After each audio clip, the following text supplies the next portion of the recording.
جان څه وایي څنګه دي وای پاسپورت جان ته واځول راسه د خلک یړې به درانیسم الله پر شپریږه نه دي خپل کار پر کوه باندې لږڅوب کوه بله واوره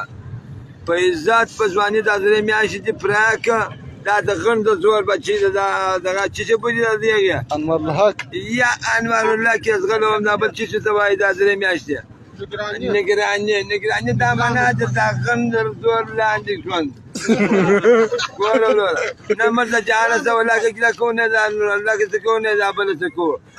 جان ته مې لاندې انور الله ته مې لاندې چمن زمن وطن دی په چمن کې بزمر کبرستان جوړیږي بیا کته د خره څنګه جانا چې ځان نیول به جرانی جان استاسه دا چې نوم نه یاد د سر خو د کډو دی نو د خدای پاک فردا وکنه دی مکه ودا چې نوم د ځان سوال و برملای دلته ملیشیا ولا د اسمانک په جوړ دی وښه ول مر پر دې پر لتیان نه شو د چش نمبر ځان شي